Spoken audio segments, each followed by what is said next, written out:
À 11h42, le 27 janvier 1945, le sergent-chef Robert Chen était recroquevillé derrière le poste central de conduite de tir du B-29 Superfortress AQUAR 52.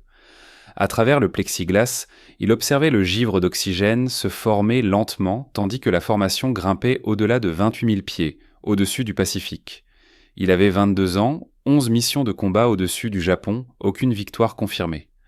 En face, les Japonais avaient fait décoller au moins 40 chasseurs pour intercepter le raid matinal sur Tokyo. Chen était le plus jeune mitrailleur du 497e groupe de bombardement. Ses mains restaient calmes sur les commandes qui le reliaient aux 4 tourelles télécommandées réparties le long du fuselage du B-29. Chacune était équipée de 2 mitrailleuses de calibre 150. Il les avait déjà utilisées sous le feu. 2 fois au-dessus de Nagoya, 1 fois au-dessus de la côte japonaise. Jamais encore il n'avait vu un chasseur ennemi s'écraser. Depuis novembre, la 73e escadre de bombardement opérait depuis Seppan. Les missions se ressemblaient toutes. Bombardement de précision à très haute altitude, entre 28 000 et 30 000 pieds, dans un froid dépassant les 150 degrés, avec des vents de jet si violents que même les bombardiers ne pouvaient corriger leur trajectoire. Et à chaque fois, les chasseurs japonais grimpaient pour les intercepter. À la mi-janvier, l'escadre avait déjà perdu 31 B-29, abattus par les chasseurs et la DCA, 31 équipages, 340 hommes. Les pires pertes avaient eu lieu le 14 janvier, au-dessus de Nagoya. 5 superforteresses détruites en moins de 21 minutes. Les chars Panther et Tiger allemands avaient appris aux tankistes américains ce que signifiait un blindage supérieur. Les intercepteurs japonais, eux, enseignaient aux équipages de B-29 les limites de l'altitude. Le Nakajima Ki-44 pouvait atteindre 28 000 pieds en moins de 8 minutes. Les Américains l'appelaient Tojo, les pilotes japonais Shoki. Le nom signifiait « pourfendeur de démons », et il n'était pas usurpé. Le Ki-44 emportait soit 4 mitrailleuses de 12,7 mm, soit 2 canons de 20 mm. À haute altitude, dans un air raréfié où les mécanismes gelaient et où l'oxygène manquait aux mitrailleurs du B-29, un seul chasseur pouvait enchaîner plusieurs passes de tir avec une relative impunité. Pire encore, les attaques par collision. Dès août 1944, des pilotes japonais avaient commencé à percuter volontairement les B-29 une fois leurs munitions épuisées. Ce n'était pas du kamikaze au sens doctrinal, c'était une arithmétique du désespoir. Un chasseur contre un bombardier était un échange acceptable quand le bombardier coûtait $600 000 et transportait 11 hommes formés pendant 6 mois. Basée sur le terrain de Narimasu, près de Tokyo, la 47e Sentai disposait d'une unité spécialisée qui s'entraînait à cette tactique. Les services de renseignement américains estimaient qu'elle avait déjà détruit au moins 3 B-29 par collision et gravement endommagé 7 autres, irrécupérables après des atterrissages forcés. Dans sa soute, AQUAR 52 transportait 6 tonnes de bombes explosives. L'objectif, les installations portuaires de Tokyo. Les avions de reconnaissance météo avaient signalé un ciel dégagé sur la cible principale. Cela impliquait un bombardement à vue, et donc une trajectoire parfaitement stable pendant la passe de bombardement. Autrement dit, le temps idéal pour les chasseurs d'installer leurs angles de tir. Chen avait été briefé à 4 heures du matin. 62 B-29 participeraient à l'attaque. Les prévisions annonçaient, eux, que 9 ne rentreraient pas. À 11h58, la formation franchit la côte japonaise. Les opérateurs radars de Honshu les repérèrent aussitôt. Les sirènes d'alerte hurlèrent à travers Tokyo. Sur le terrain de Narimasu, les pilotes se précipitèrent vers des chasseurs déjà en chauffe sur la ligne de vol. À midi pile, les premiers Ki-44 décollèrent et virèrent au sud-est vers le flot de bombardiers entrants. 43 chasseurs. AQUAR 52 allait affronter plus d'ennemis que n'importe quel B-29 au cours d'une seule mission. Le premier chasseur apparut à 12 000 yards. Dans la lunette optique, Chen distingua un point sombre qui montait presque à la verticale à travers des nuages épars. Le point grossit, des ailes se dessinèrent, puis la silhouette caractéristique du capot moteur radial d'un Ki-44. À 27 000 pieds, l'appareil se mit sur le dos et piqua vers l'élément de tête de la formation. 3 autres chasseurs suivirent. Chen orienta sa tourelle avant supérieure pour suivre l'attaque en plongée. Le système de télécommande lui permettait de viser des armes situées à près de 5 mètres de sa position. Un calculateur compensait la vitesse, l'altitude et le déplacement du B-29, une technologie révolutionnaire mais capricieuse à 50 degrés. Le Ki-44 de tête ouvrit le feu à 800 yards. Les traçantes filèrent vers la formation. Chen appuya sur la détente. La tourelle martela l'air. Les balles de calibre .50 jaillirent à 2800 pieds par seconde. Le chasseur effectua un tonneau brutal sur la gauche et disparut sous la formation. Aucun impact visible. Il avait rompu trop vite. À 12h07, le combat faisait rage. Les chasseurs attaquèrent de toutes parts. La tactique standard consistait en une passe plongeante depuis 11 heures à près de 400 mm avant un décrochage brutal pour échapper au feu défensif concentré des B-29. Rarement ils s'approchaient à bout portant. Les attaques par collision, elles, obéissaient à d'autres règles. Le commandant de bord signala un chasseur à 2 heures, haut. Chen pivota sa tourelle. Un Ki-44 se plaçait pour une attaque de flanc. 700 yards. Le nez de l'appareil suivait Aquar 52 avec une précision glaçante. Chen donna de l'avance et lâcha une rafale de 3 secondes. Les balles incendiaires perforantes balayèrent la trajectoire du chasseur. Le moteur du Ki-44 explosa. Une fumée noire jaillit du capot moteur. Le chasseur se retourna sur le dos et s'éloigna en piqué, enveloppé de flammes. Première victoire confirmée. Chen ne manifesta aucune joie. Déjà, 2 autres appareils manœuvraient pour attaquer. Le mitrailleur du hublot droit ouvrit le feu avec ses 2,50. Presque aussitôt, le mitrailleur de queue signala un chasseur qui remontait depuis 6 heures bas. Grâce au système central de conduite de tir, Chen asservit la tourelle inférieure arrière à sa visée. Il suivit la cible, tira, manqué. Le mitrailleur de queue reprit la main et balaya l'aile du Ki-44. L'appareil vibra violemment. Des plaques d'aluminium se détachèrent en tourbillonnant. Le chasseur partit en vrille à plat. Deuxième victoire, créditée à Aquar 52. À 12h19, la formation atteignit le point initial de bombardement. C'était l'instant le plus dangereux. Pendant 6 minutes, les bombardiers devaient voler droits et horizontaux, le temps que les bombardiers synchronisent leurs viseurs Norden. Tout changement de cap était interdit. Toute manœuvre d'évitement impossible. Les chasseurs le savaient parfaitement. 14 Ki-44 se regroupèrent 3000 pieds au-dessus du flot de bombardiers. Ils tournèrent une fois, puis 2, se positionnant pour une attaque coordonnée destinée à submerger le feu défensif des B-29. À 12h21, ils piquèrent. Chen les compta dans son viseur. 1, 2, 3, 4 chasseurs, plongeant par paire depuis 10 heures haut et 2 heures haut, simultanément. Une manœuvre d'école. Les mitrailleurs de la formation allèrent devoir diviser leur feu, laissant chaque B-29 affronter plusieurs attaquants avec une couverture réduite. La première paire ouvrit le feu à 1000 yards. Chen engagea le chasseur de tête. Ses traçantes convergèrent avec celles de 2 autres B-29 voisins. Le Ki-44 vola droit dans le rideau de balles. Sa verrière éclata. L'appareil partit en tonneau brutal sur la droite et entra en collision avec son ailier. Les 2 chasseurs se désintégrèrent. 3e et 4e victoire. Mais la seconde paire avait profité du chaos. 2 Ki-44 se trouvaient déjà à moins de 500 yards, fermant rapidement. Leurs canons crachaient. Chen distinguait nettement les éclairs des bouches à feu.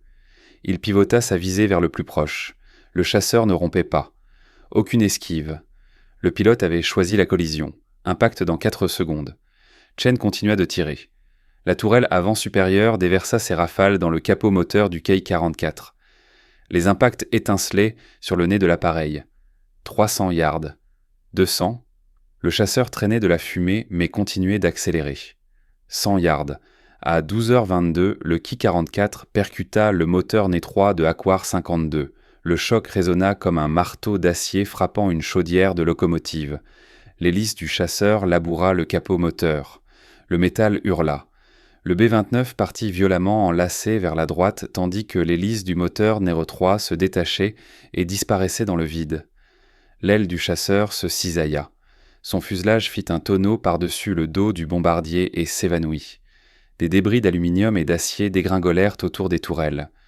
Chen sentit tout l'avion trembler. Les voyants d'alerte s'allumèrent en cascade sur le tableau du mécanicien navigant. Incendie moteur numéro 3. Chute de pression d'huile moteur Indo-Aero 4. Le commandant de bord coupa immédiatement les 2 moteurs droits et déclencha le système d'extinction. Aquar 52 volait désormais sur 2 moteurs. Le bombardier quitta la formation, perdant 300 pieds par minute, seul, endommagé. Cible idéale, 3 Ki-44 rompirent leur schéma d'attaque et plongèrent vers le B-29 estropié. Ils avaient l'avantage de l'altitude, celui de la vitesse. La doctrine voulait qu'un bombardier endommagé soit achevé rapidement, avant qu'il ne puisse larguer ses bombes et retrouver de la maniabilité. Chen orienta sa tourelle vers le premier attaquant. Le chasseur piquait depuis 1 heure haut. À 1 milliard, et il se rapprochait vite. Chen attendit. Le calculateur de tir avait besoin de 3 secondes pour établir une solution sur une cible manœuvrante. Il se força à ne pas tirer trop tôt. 800 yards. Le nez du Ki-44 s'illumina. Ses canons ouvraient le feu. Des obus traversèrent l'aile gauche de Aquar 52. Du fluide hydraulique jaillit des conduites sectionnées. 600 yards. Chen tira. Une rafale de 4 secondes. Les traçantes frappèrent juste. La verrière du Ki-44 vola en éclats. Le chasseur bascula sur la gauche et chuta, semant des débris. 5e victoire. Le second chasseur attaqua depuis 5 heures, à hauteur. Le mitrailleur de queue ouvrit le feu en premier. Ses 2 .50 martelèrent pendant 6 secondes. Le Ki-44 traversa le nuage de traçantes sans dommage apparent et continua d'approcher. 400 yards. Les armes du mitrailleur de queue se turent. Munitions épuisées. Chen asservit la tourelle inférieure arrière. Le mécanisme répondait mal. La pression hydraulique chutait partout dans l'appareil. Il suivit la cible manuellement, donna de l'avance et tira une rafale de 2 secondes. Les balles frappèrent l'emplanture de l'aile gauche. L'aile se replia vers le haut. Rupture structurelle. Le chasseur partit en culbute et se disloqua à 12 000 pieds. 6e victoire. Mais un 3e attaquant avait profité de l'affrontement comme diversion.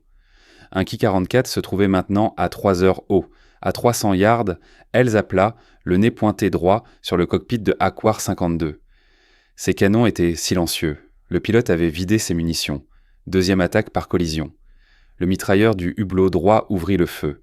Les balles ricochèrent sur le moteur du Ki-44. L'appareil ne dévia pas. Chen projeta la tourelle vers la droite. Les butées mécaniques hurlèrent. Il tira. Les traçantes passèrent trop haut. Correction brutale. Nouvelle rafale. Les impacts strièrent le fuselage du chasseur. Le Ki-44 trembla, mais poursuivit sa trajectoire. 100 yards. 50. Le chasseur frappa le moteur néré-1 de Aquar 52. L'hélice vola en éclats. Des éclats de métal éventrèrent l'aile. Le réservoir du moteur néré-1 se rompit. De l'essence d'aviation se répandit dans le flux d'air. Le fuselage du Ki-44 se brisa en 2. La section arrière du chasseur tourbillonna au-dessus du poste de pilotage du B-29. Le bloc moteur et le cockpit vinrent s'écraser contre l'aile gauche, ouvrant une brèche de près de 2 mètres dans le bord d'attaque. Aquar 52 ne disposait plus que d'un seul moteur en état de marche, le Nere 2. L'avion chutait à travers les 18 000 pieds. La vitesse descendait sous les 160 km/h. Du carburant s'échappait de l'aile endommagée. Le système hydraulique rendait l'âme. Et 12 autres chasseurs japonais se rassemblaient déjà pour une 3e vague. Les mains de Chen étaient engourdies. Dans le poste de tir non pressurisé, la température était tombée à 62 degrés. Son masque à oxygène avait gelé contre son visage. Des cristaux de glace recouvrèrent la lunette optique. Il les gratta du pouce, à travers son gant, puis chercha les chasseurs à l'horizon.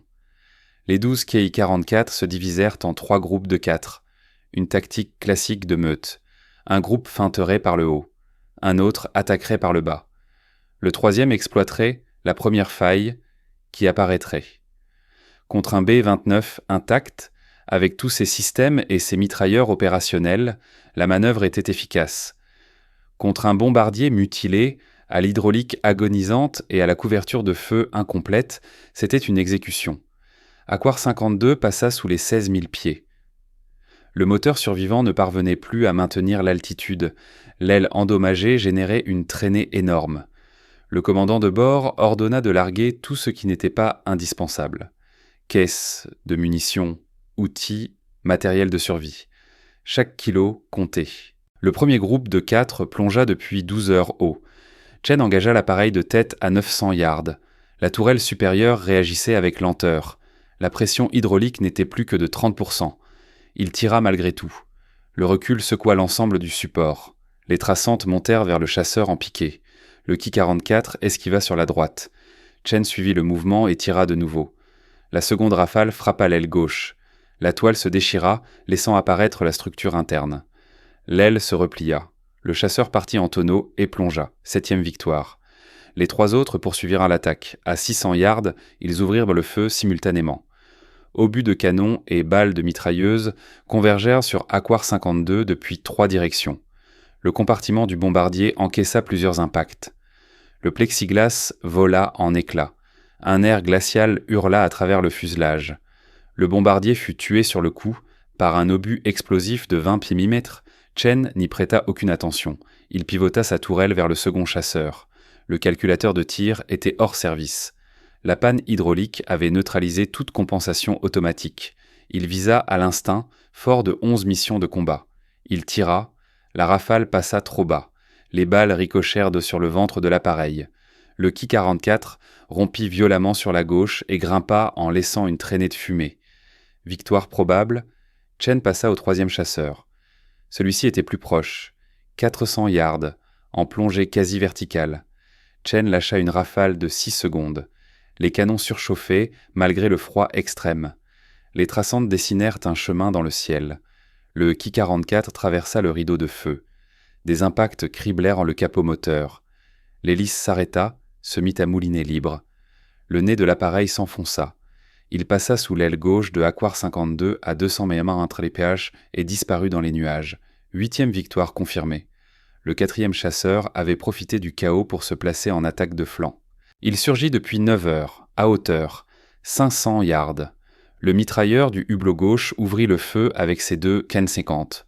Le chasseur zigzaga, se rapprocha à 300 yards, puis lâcha une longue rafale de canon.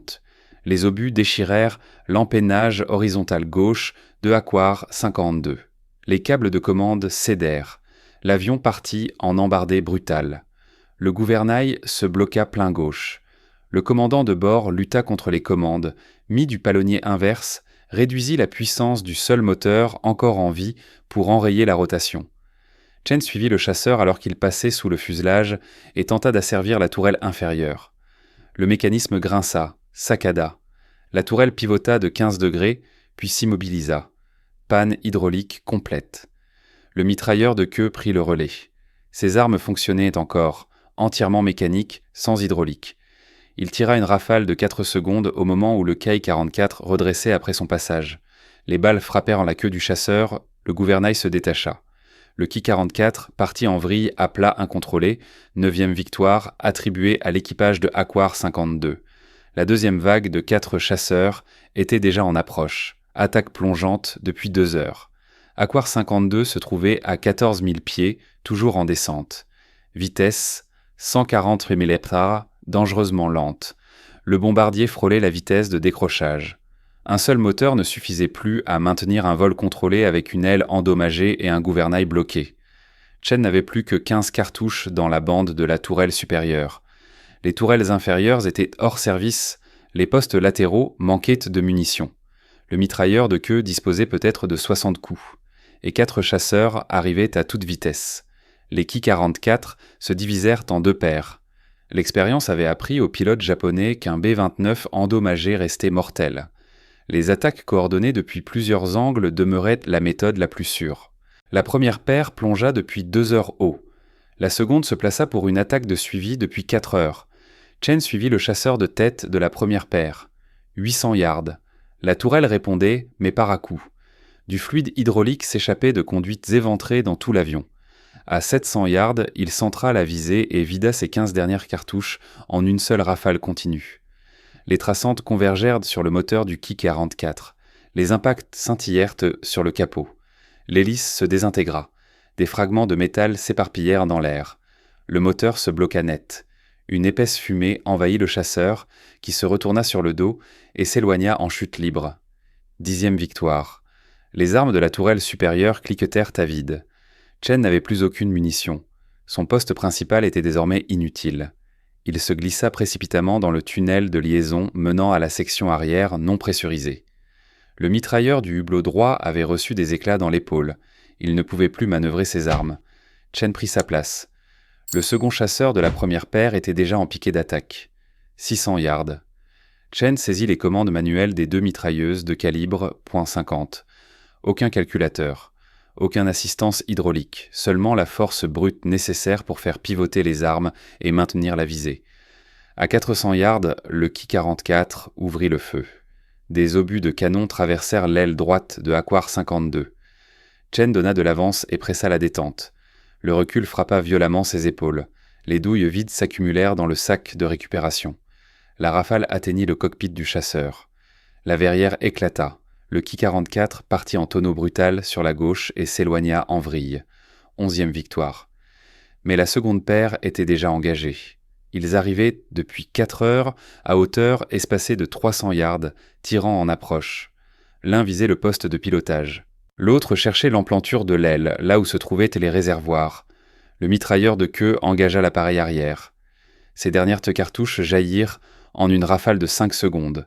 Les traçantes balayèrent le nez du Ki-44. Le pare-brise explosa. Le chasseur cabra brutalement et rompit l'attaque.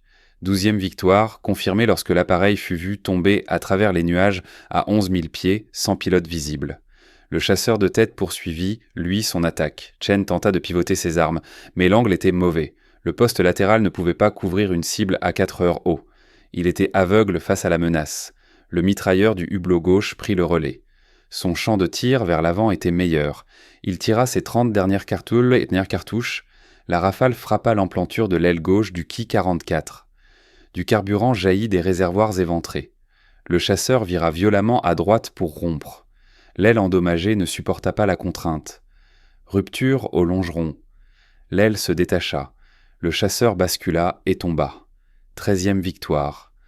Aquar 52 venait d'abattre 13 chasseurs japonais. Un seul avion. Un seul équipage. 13 victoires confirmées. Mais ce chiffre n'avait aucune importance pour Chen. Le B-29 évoluait à 12 000 pieds, toujours en descente. Le gouvernail bloqué rendait le vol contrôlé presque impossible. L'aile endommagée perdait sa rigidité structurelle. Et la 3e vague de 4 chasseurs arrivait. C'étaient que les derniers attaquants. Les pilotes japonais opéraient avec des réserves de carburant extrêmement limitées. Le rayon d'action du Ki-44 ne dépassait pas 200 miles à puissance de combat. Les chasseurs étaient en l'air depuis 40 minutes. Il leur restait peut-être 10 minutes avant de devoir rompre et rentrer à Narimasu. 10 minutes suffiraient. Les 4 Ki-44 se mirent en formation en file. Pas de piqué, pas de passe latérale. Ils se plaçaient pour des collisions successives. 4 chasseurs. 4 impacts délibérés. Les pilotes japonais avaient fait leurs calculs. Même si un seul réussissait, Aquar 52 ne survivrait pas. Chen les observa à travers la petite vitre du hublot. Ils étaient à 14 000 pieds, à 2 miles derrière le bombardier, calant leur vitesse et leur altitude pour la course finale. Ils n'avaient plus aucune munition. Le mitrailleur de queue n'avait plus aucune munition. Les tourelles supérieures étaient hors service. Les tourelles inférieures aussi. L'armement défensif de Aquar 52 était épuisé. 4 chasseurs, 0 balles. À 12 000 pieds, au-dessus du Pacifique. Le Ki-44 de tête accéléra. 1 mile. Il piquait légèrement pour gagner de la vitesse. La doctrine prévoyait une vitesse d'impact d'au moins 300 mm/ph pour garantir la destruction de la cible. Des collisions plus lentes laissaient parfois une chance de survie au bombardier. Chen se plaqua contre le cadre du hublot. Il n'y avait rien à faire. Pas d'armes, pas de munitions, aucune option.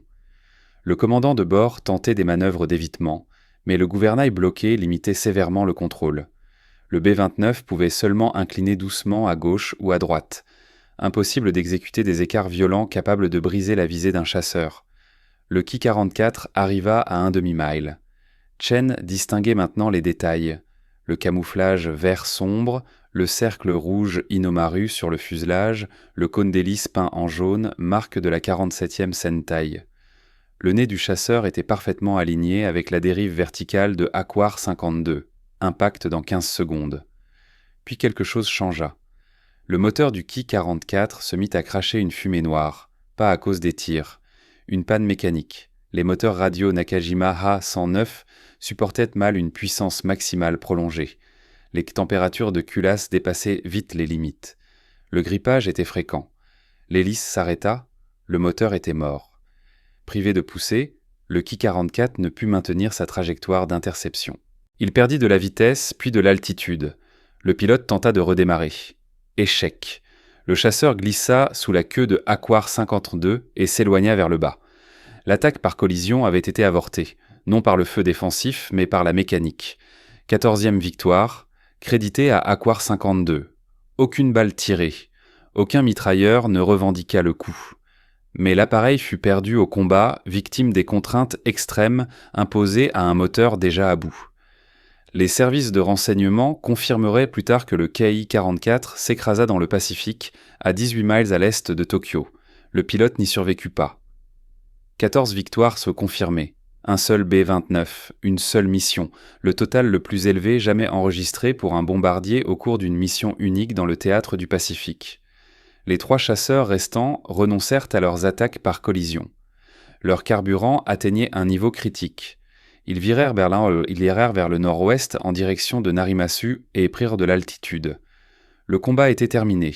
Aquar 52 avait survécu, mais survivre à 12 000 pieds au-dessus d'un territoire ennemi avec un seul moteur n'avait rien à voir avec un retour tranquille au niveau de la mer à Saipan. Chen remonta par le tunnel de liaison pour évaluer les dégâts avec le mécanicien navigant. La liste était accablante. Moteur Neoirun détruit par collision, moteur Neo-3 détruit par collision, moteur Neo-4 arrêté pour perte de pression d'huile. Moteur Neo 2 encore en fonctionnement mais avec des températures de culasse dangereusement élevées. Aile gauche gravement endommagée. Fuite de carburant sur l'aile droite. Système hydraulique à 15% de capacité, gouvernail bloqué, bombardier tué, mitrailleur du hublot droit. Grièvement blessé, compas radio hors service, un canot de sauvetage détruit par des tirs de canon. La distance jusqu'à Saipan était de 1512 miles. À la vitesse actuelle, le vol prendrait environ 11 heures. Le carburant disponible permettait au mieux 9 heures à condition que le moteur Neo J2 tienne sans défaillance. Les chiffres ne collaient pas. Le mécanicien proposa alors une solution désespérée, redémarrer le moteur Nodej 4. Il avait été arrêté après la première collision uniquement par précaution à cause de la pression d'huile. Il n'était ni détruit ni irréparable. Le faire tourner sans lubrification suffisante le condamnerait en 30 minutes. Mais 30 minutes de poussée supplémentaire pouvaient suffire à augmenter la vitesse, réduire la consommation globale et gagner de la portée. Le commandant de bord donna son accord. Le moteur Neo de la 4 toussa, puis repartit, fonctionnant de manière chaotique, mais délivrant de la puissance. Aquar 52 accéléra jusqu'à 110 mph, bien en dessous de la vitesse de croisière normale, mais assez pour ralentir la descente. Le bombardier se stabilisa à 10 000 pieds. La formation avait poursuivi sa route vers Tokyo sans eux. La mission était accomplie. Les bombes avaient été larguées. Les autres B-29 viraient déjà plein sud pour le retour vers Saipan. Aquar 52 était seul, au-dessus du Pacifique, avec 2 moteurs endommagés, des systèmes défaillants et pas assez de carburant. Chen installa le mitrailleur blessé dans une position plus supportable et posa des pansements compressifs sur ses plaies d'éclat. Les cartouches de morphine de la trousse de secours étaient gelées, dures comme de la pierre. Soulager la douleur était impossible. Le mitrailleur restait conscient mais perdait du sang. 11 heures jusqu'à Saipan, s'ils y arrivaient. À 14h20, exactement 28 minutes après son redémarrage, le moteur Neo 4 rendit l'âme.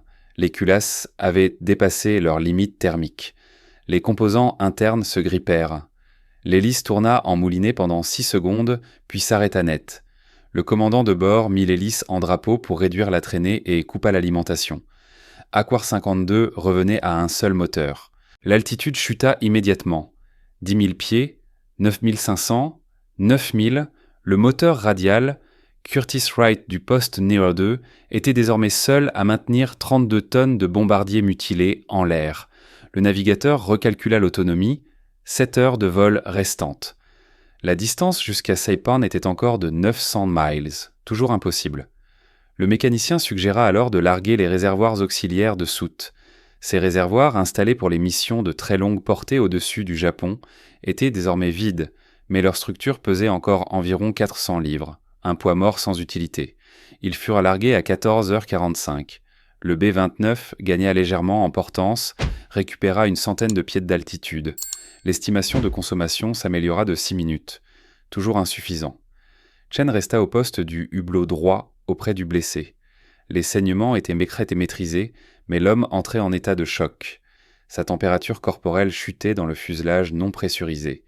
Chen retira la doublure chauffante de sa propre combinaison de vol et l'enveloppa autour du mitrailleur. Les éléments chauffants fonctionnaient encore, alimentés par batterie, indépendants des systèmes de l'avion. À 15h, le navigateur identifia une option, Iwo Jima. L'île se trouvait à 640 miles de leur position. Les Marines n'y avaient pas encore débarqué. Elle était toujours tenue par les Japonais, mais des sous-marins américains faisaient parfois surface à proximité pour récupérer des équipages de B-29 abattus. Si Aquar 52 parvenait à atteindre les eaux autour de l'île et à amérir avec succès, un sous-marin pourrait intervenir. Le commandant de bord refusa. Le taux de survie d'un amérissage de B-29 en pleine mer ne dépassait pas 40%. Avec des ailes structurellement endommagées et un gouvernail bloqué, les chances étaient bien moindres. L'avion risquait de se disloquer à l'impact, et même en survivant, l'équipage se retrouverait à l'eau, en zone de combat, avec un équipement de survie très limité. La décision fut prise de continuer vers Saipan. À 16h, Aquar 59 franchit la ligne internationale de changement de date. Le navigateur nota la position, 700 miles jusqu'à Saipan. Carburant disponible, 5h40. L'écart se réduisait, mais la balance penchait encore vers la panne sèche avant l'arrivée. Le mécanicien entreprit de couper tous les systèmes électriques non essentiels. Feu de navigation, instruments secondaires du cockpit, chauffage, éclairage intérieur. Chaque système consommait de l'énergie produite par les générateurs entraînés par l'unique moteur restant. Moins de charge électrique signifiait moins de traînée mécanique. Moins de traînée signifiait une meilleure économie de carburant. La température à l'intérieur de l'appareil chuta jusqu'à 40 degrés Celsius. À 17h30, la formation de B-29 ayant achevé la mission sur Tokyo passa au-dessus d'eux. Ils évoluaient à 18 000 pieds, en formation serrée, tous leurs moteurs tournant normalement. Vitesse, 200 km/h, ils seraient à Saipan dans 4 heures environ. Aquar 52, lui, avançait à 168 km/h à 8000 pieds. Temps estimé jusqu'à Saipan, 7 heures. L'épuisement du carburant était prévu dans 4h50. À 18h, le mitrailleur du hublot droit perdit connaissance. Sa respiration était superficielle, son pouls faible. Chen le surveillait en permanence, mais il n'avait rien d'autre que les cartouches de morphine gelées et les pansements compressifs déjà posés. À 18h45, le moteur nébrudeux commença à tourner de façon irrégulière. La température des culasses montait dans la zone rouge. La pression d'huile fluctuait.